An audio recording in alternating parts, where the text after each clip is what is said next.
and welcome back to Introduction to the Philosophy of Religion. In this segment, we're going to look at the idea of resurrection in Islam. Now, the Quran is very clear in a number of passages that human beings will be resurrected by God at some future time. It even seeks to address the concerns of those who say that resurrection is not possible. For example, consider the following two passages, which are clearly addressed to those who think the resurrection is not possible because it's not within God's power to resurrect everyone. In the first passage, the point is that if God can make the universe and everything in it, then God surely has the power to resurrect the dead. We're invited to suppose that resurrecting the dead is no more difficult for God than creating the universe in the first place. In fact, it's less difficult. Perhaps it's less difficult because the component parts of human bodies are now already in existence. So to bring about a resurrection, God just has to put these parts back together, rather than create them from scratch. The first passage also rules out any suggestion that God's power might have been somehow so weakened by the first act of creation that it's no longer sufficient to bring about the resurrection. In the second passage, the point is that if God was able to make human beings from basic raw materials the first time around, then God surely has the power to remake them. Again, the thinking seems to be that resurrecting human beings is no more difficult, and so requires no more power than creating them in the first place. But you might think, well, surely resurrection requires more than just power. After all, bodies break down, their parts are scattered far and wide. And this suggests that resurrecting a person's body requires more than just the power to collect up these parts. It also requires the knowledge to know where they are. And according to Quran, God has this knowledge. So the third passage on the screen talks of God keeping a comprehensive record of what happens to the parts of a person's body after death. So there's no issue with regard to God's knowing where our parts are at any time. Not surprisingly, since the doctrine of the resurrection of the body is found throughout the Quran, it has been widely adopted by Muslims from the earliest times to the present day. However, not all Muslims have endorsed it. In the classical period of Islamic philosophy, a number of philosophers, known as falasifa, rejected the resurrection of the body and instead insisted that only the soul would be resurrected, not the body.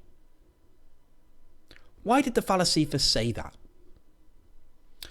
They offered a number of arguments, but we'll note just one of them here.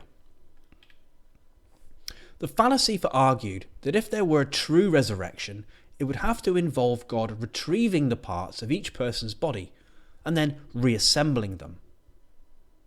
But this, they said, could be understood in two ways, both of which were highly problematic.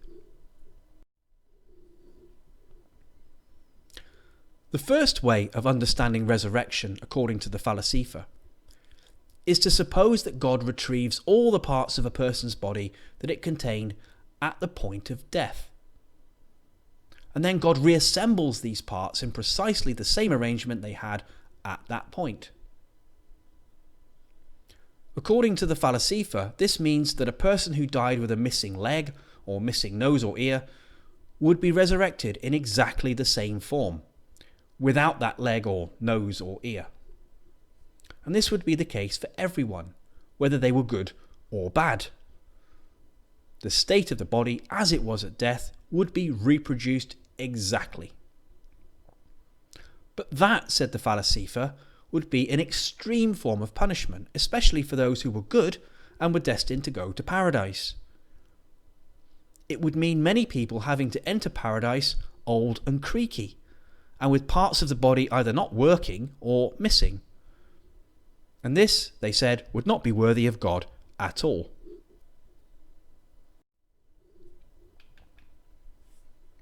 The falasifa then said that the second way of understanding resurrection would be to suppose that God retrieves all the parts a person's body ever had during life and then reassembles those parts in the resurrection.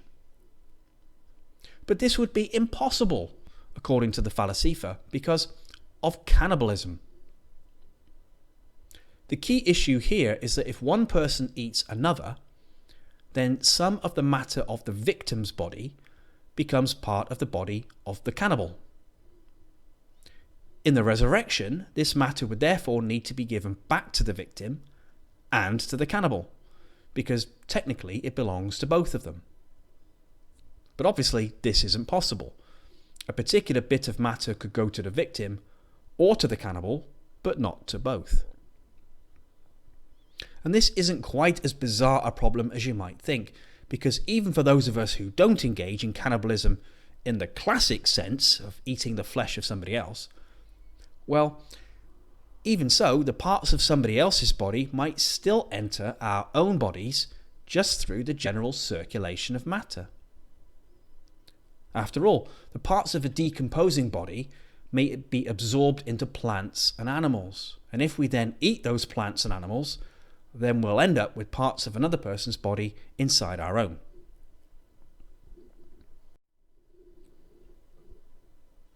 According to the falasifa then, whichever way you understand bodily resurrection, there are serious problems. And this led them to think that only the soul could or would be resurrected, not the body. Now you might wonder how they managed to square their denial of bodily resurrection with those passages in the Quran that look to explicitly state it. Well, they said those passages in the Quran that talk about a bodily resurrection should be taken metaphorically, not literally.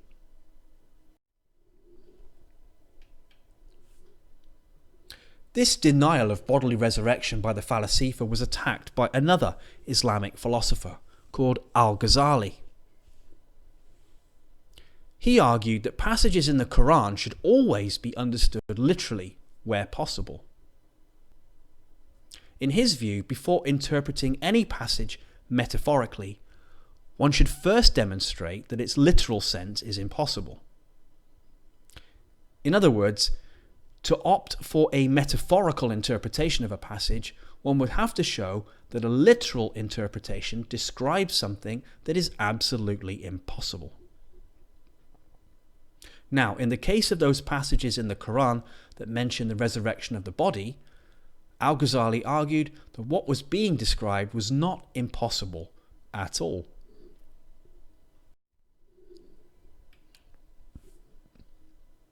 So this is his argument, and I'll read it all out.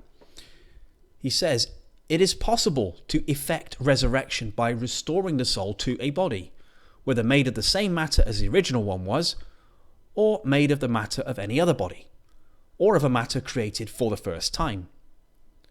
For it is the soul, not the body, which makes us what we are. All the parts of our body are continually changing from infancy to old age, because of leanness and fatness, and because of the changes caused by food. And these changes make our constitution differ from one part of our life to another. Still, we continue to be the same as we ever were. So this is a proper object for divine omnipotence, and this will be the return of the soul. It's worth going through the argument here. First of all, al-Ghazali says that for resurrection to occur, a person's soul just needs to be returned to a body. It makes no difference whether the matter that composes the resurrected body previously belonged to that person's body or somebody else's body. And it doesn't matter whether it's material that has been newly created either. In each case, it's legitimate to say that the person has been resurrected. Why? Well, because during normal life, a person's body changes all the time anyway. In terms of quantity, the body contains much less matter in childhood and more of it during adulthood. and in terms of quality, because the matter in our bodies keeps changing all the time anyway. When we eat, some of what we eat gets absorbed into our bodies, and some of the matter that previously belonged to our bodies gets excreted. And yet throughout all of these changes, we're still the same person, the same human being. And why is that? He says it's because our soul remains the same, whether we're young, old, thin, fat, well or unwell, and so on. And this tells us what really makes us us is the presence of our soul, not particular bits of matter. For the resurrection to occur then, the soul just needs to be returned to a material body. And it makes no difference where the matter of that body comes from.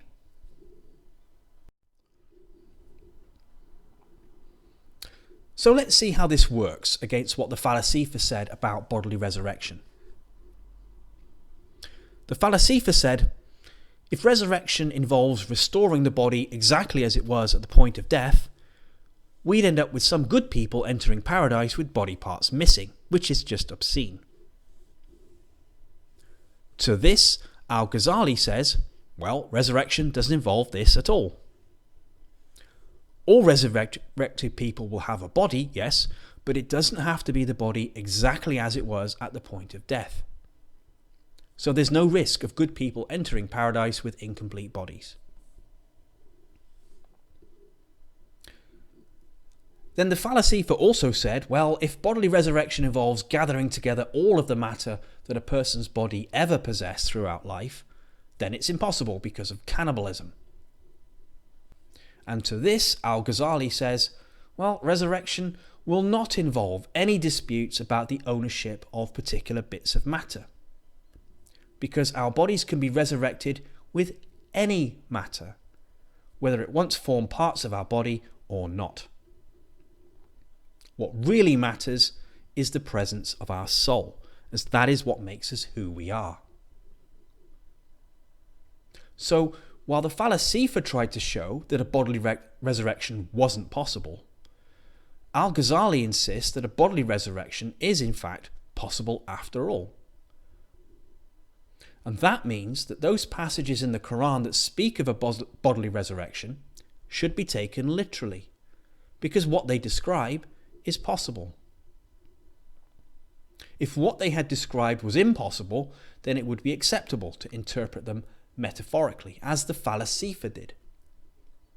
But according to al-Ghazali, that's not the case here. It is perfectly possible what these passages in the Quran are describing. So for al-Ghazali, the Quran's talk of a bodily resurrection should be taken literally. So much so, in fact, that al-Ghazali insisted that belief in a bodily resurrection was one that every Muslim should hold, and anyone who rejected it was not a true Muslim.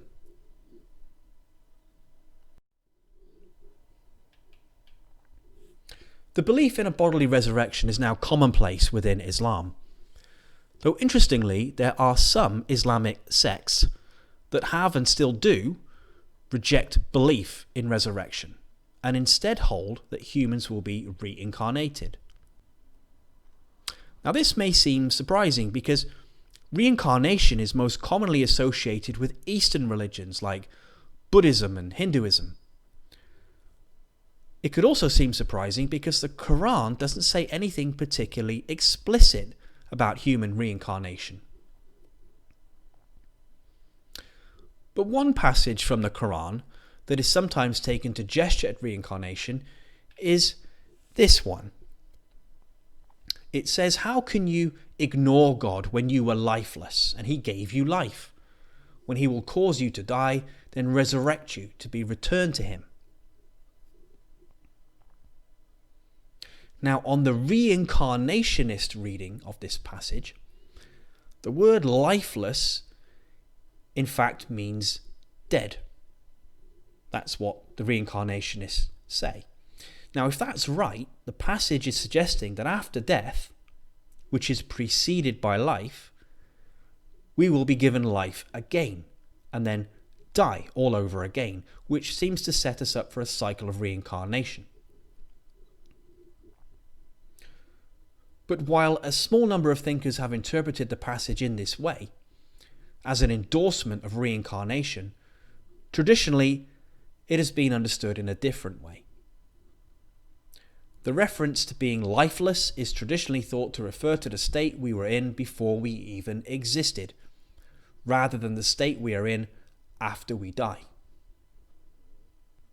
And if it's read in that way, the passage seems to capture the traditional Islamic view that there was a time before we existed, then God gave us life, then we die, and sometime later we're resurrected. While it's far from certain whether the Quran really can support the idea of reincarnation, other religious traditions certainly do promote reincarnation over resurrection. And we'll look at one of those in the next segment.